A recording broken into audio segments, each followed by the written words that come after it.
Hi everyone, welcome to today's Megaport Tech drop-in. My name is Mark Austin. I am a pre-sales solution architect at Megaport, based in Sydney, Australia. I work with Megaport customers on architecting, designing, implementing Megaport products and network and security products that run on our platform.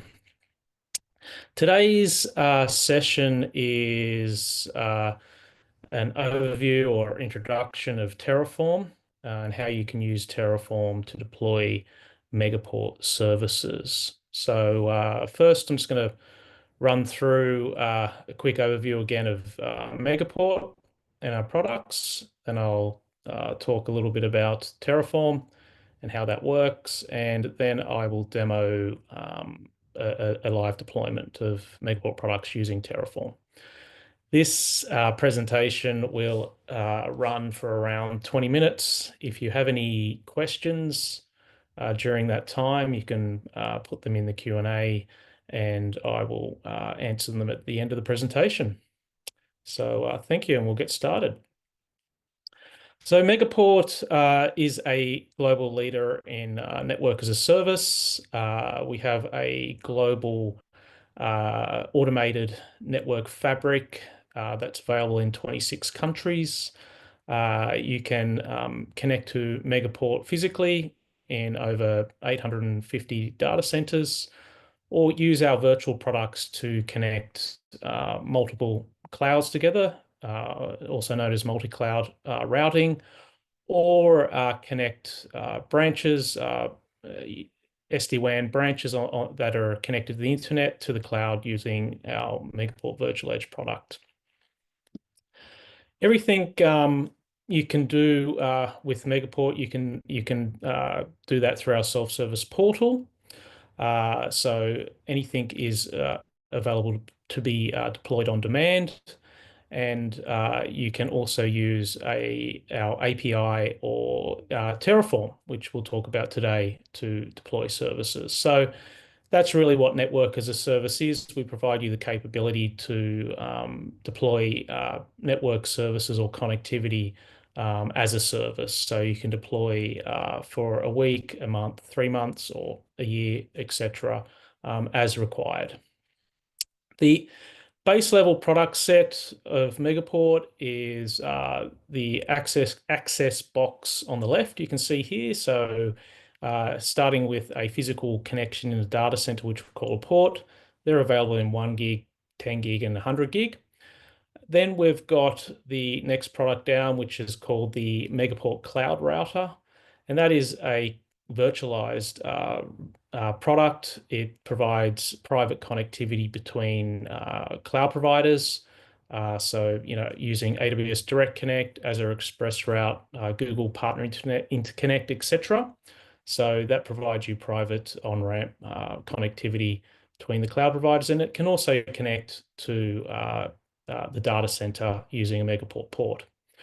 The last access product there is Megaport Virtual Edge. That is a network function virtualization platform where we support a number of different vendors providing network functions or security functions. So, for example, we provide capability to deploy a Fortinet FortiGate, Palo Alto next generation firewall, a Cisco Catalyst 8000V, and we have a whole list of other vendors which we support. So you can virtualize those functions on our platform to provide either data center to cloud connectivity, data center to data center, or branch to cloud or data center.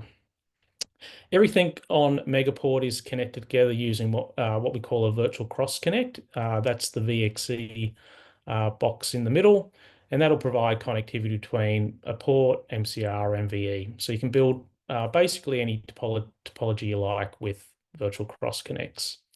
If you're looking at connecting to cloud providers, that's on the right-hand box, the services. So all of the cloud on-ramps from all of the leading cloud providers.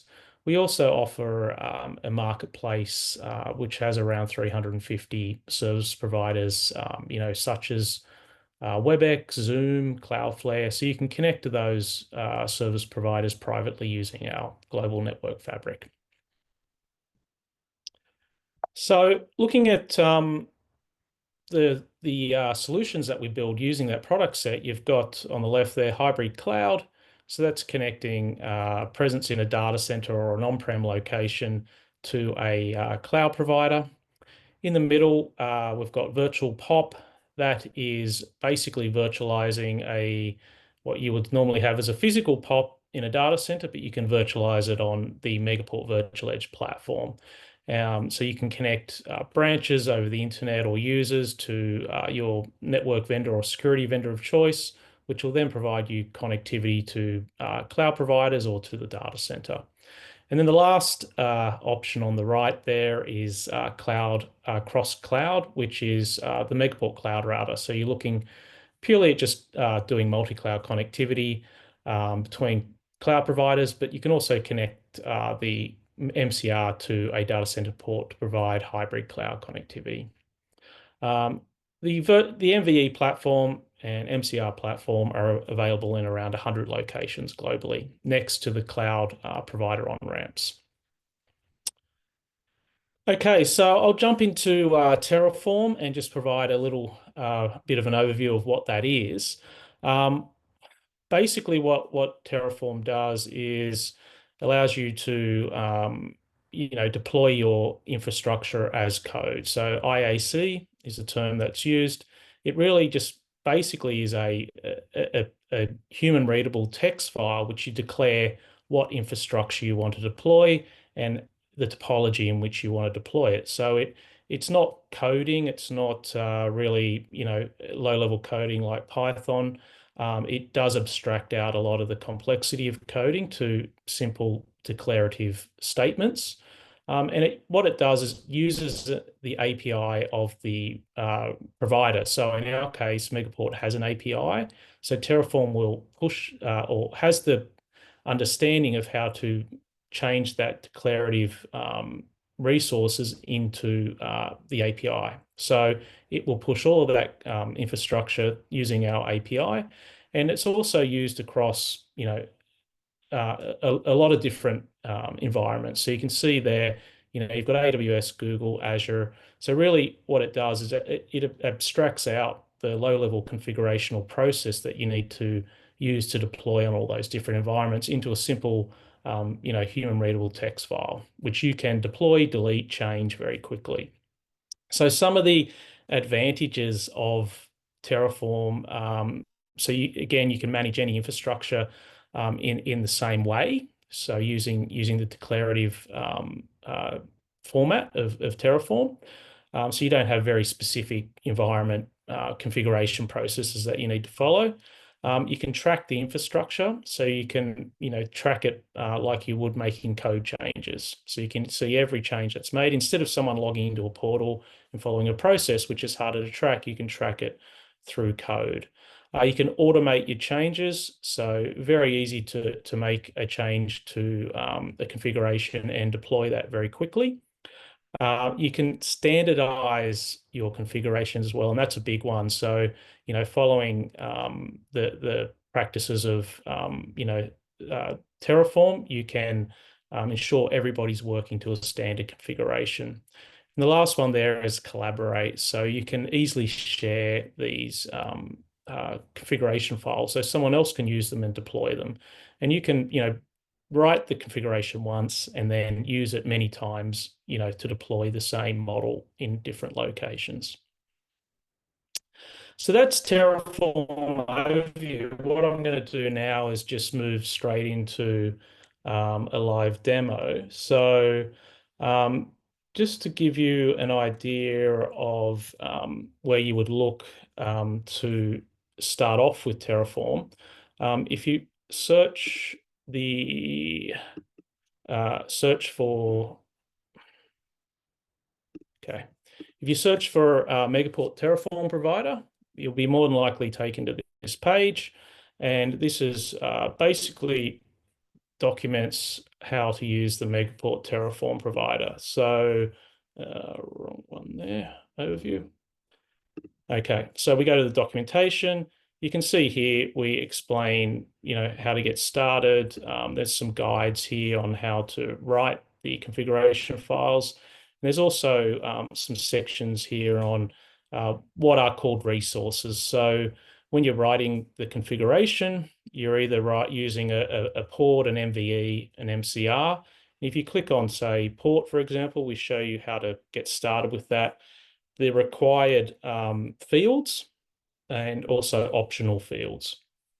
So you can use this as a guide. We also have a Megaport uh, Terraform a GitHub page where we have examples there, so you can have a look at examples, and we cover a lot of different use cases that's maybe something you're looking for.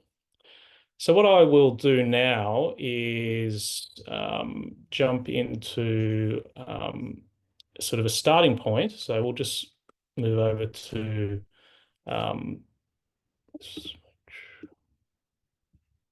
okay, so I'm using a text editor called Visual Studio Code. You can really just use any type of text editor you want, but works really well for something for coding languages. So it shows you how to format, say, Terraform. So you create a folder just on your PC, on your laptop, and then you start off by creating a file called in that folder called provider.tf. And within there, you declare you want to use the Megaport Terraform provider using this format. And you can see here I'm using version 1.2.0 of Terraform, of the Megaport provider. So I guess one more step before this is you need to install Terraform.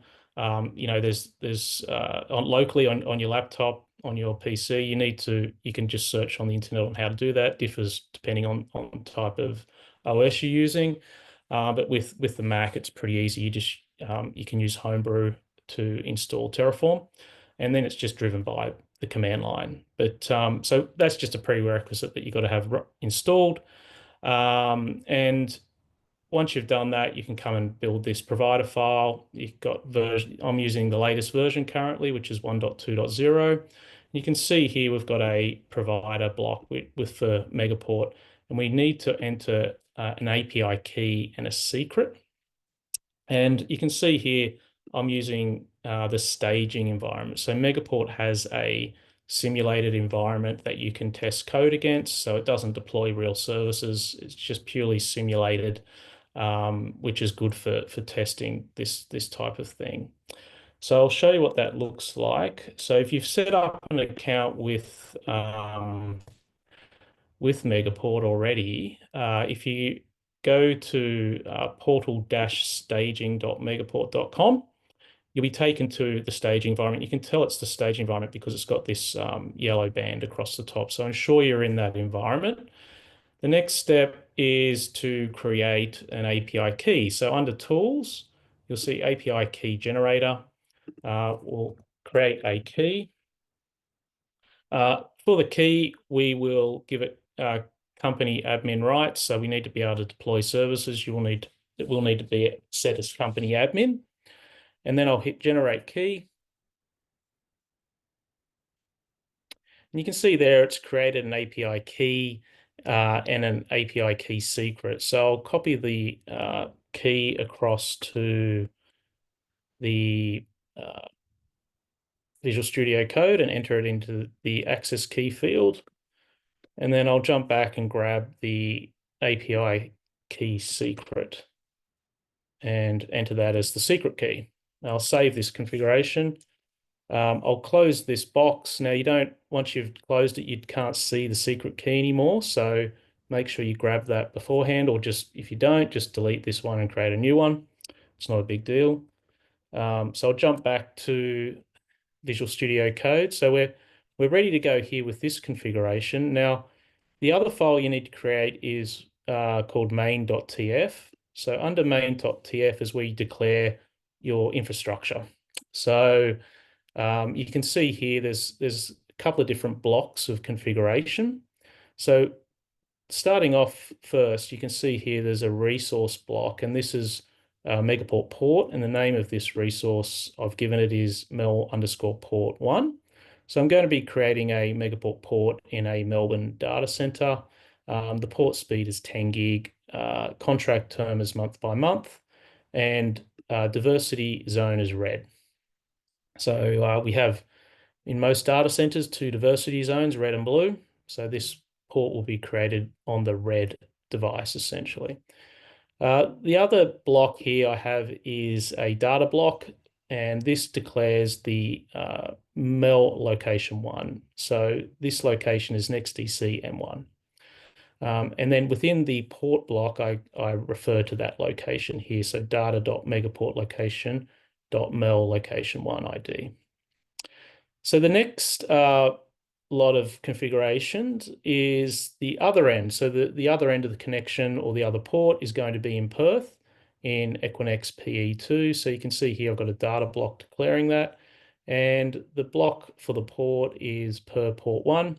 So this is going to be a 10 gig port in Equinix PE2, also in the red zone.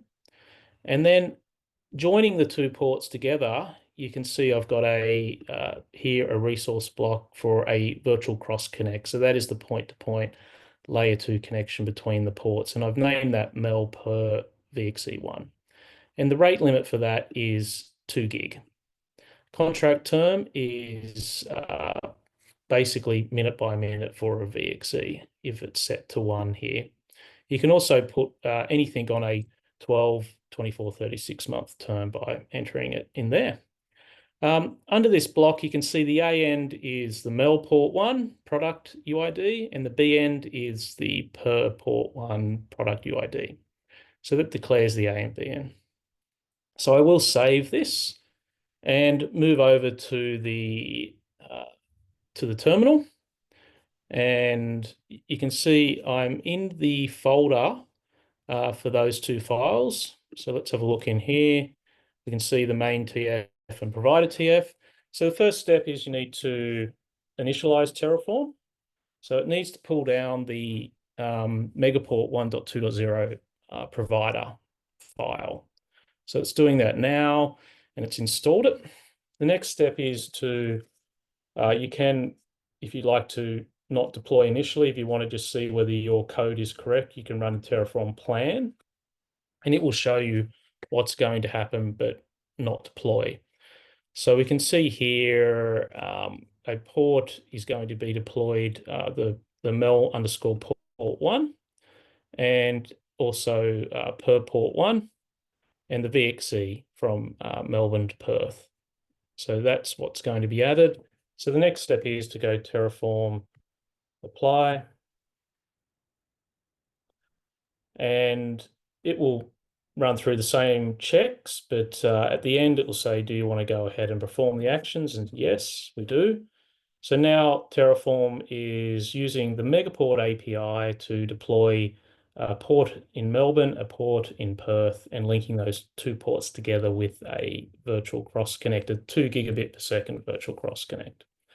So we jump back to the portal and have a look at the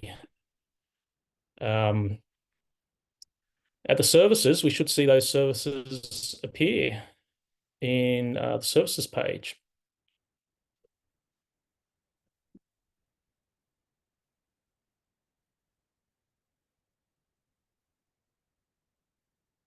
A little slow. I think it's my internet connection. So you can see here it's deployed per port 1, Melbourne port 1. So the port in Equinix P2 and a port in XDCM1, both in the red diversity zone. If we jump back to the Terraform, we'll see what it's doing. So it's created the ports. It's now creating the VXE. So it's still going there. So let's just refresh this page and see where we're at.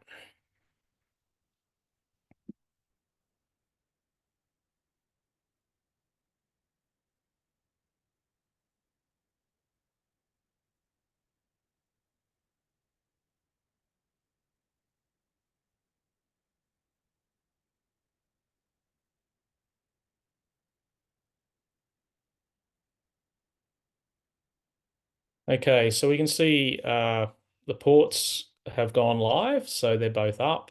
And this is the good thing about the staging environments. The ports will go live, so you can see a complete deployment. Whereas if you were going to do this in production, the ports wouldn't go live until you got a connection in the data center and connected it into your device. Um, so let's just jump back to the Terraform console, and we can see the VXE is still being created.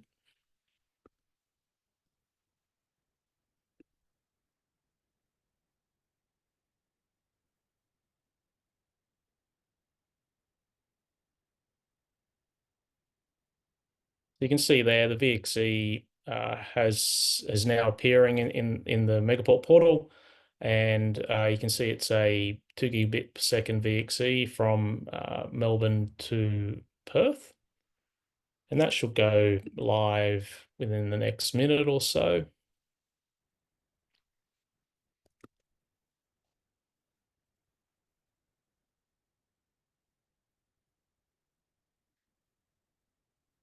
So the key thing is with Terraform, that'll go live in a minute. But once that's deployed, we now have this infrastructure declared, essentially as code, as a file, and we can come in and adjust these fields as required and redeploy that, so we can make a change. So one of those changes may be you want to change the speed of the VXE. So we want to increase the speed maybe to 3 gigabits per second. So I'll just save that to 3, and you can see there it's Terraform's completed the deployment. So we jump back, we can see the VXE's gone live. Okay, so the next step, if we want to change the speed of the VXE, we'll just run Terraform apply again. So I have saved the VXE configuration at 3 gigabits per second. And now we will see Terraform stating it's going to change from 2 gig to 3 gig.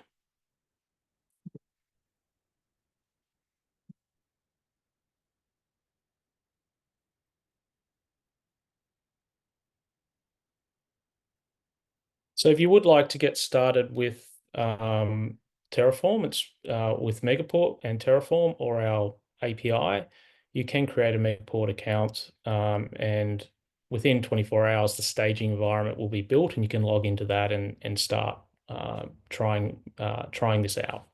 So you can see here Terraform saying rate limit change from 2 gig to 3 gig. So we want to go ahead with that. And you can see there it's modifying the VXE. So we switch back to the Megaport portal and refresh that.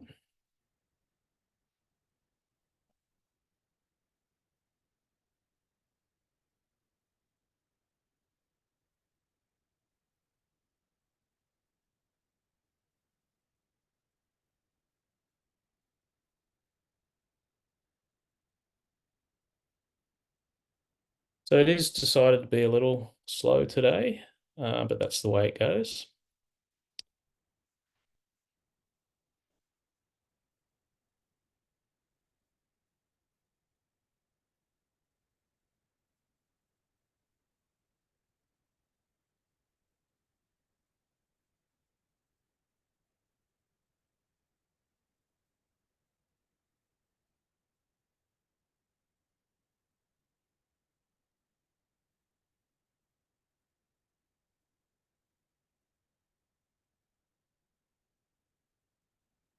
You can see there within the Megaport portal, you can see now it's changed to 3 gigabits per second. So yeah, look, that is really, the advantage of one of the advantages of using Terraform is just how easy you can make that change, and you can automate that change, which is the key thing. So you may want to increase the speed during the week and decrease it during the weekend, or decrease it overnight. Maybe there's a lot of data moving overnight for backups. You can increase it, then decrease it using Terraform, and you can automate that. So one of the last things I'll show you is just how to delete the infrastructure. So it's just as easy as typing Terraform destroy. And this is usually a pretty quick one. So we should see this happen pretty quick. And just say, yes, we want to destroy. And it's just going to delete the port and the VXE, and you can see there it's done. So if we jump back into the portal, and that should show no services. So thanks for your time today. That completes the session for today. So I will just check if there are any questions. If not, that will finish up. No, so we haven't got any questions. So thank you for your time, and I'll hand back over to Dave. Thank you. Cool. Thank you, Mark. Excellent as always. And thank you to our viewers on Zoom and via LinkedIn Live as well. Make sure you join us next week, same time, same channel for Megaport Tech Drop-ins. And we'll see you then. Thank you.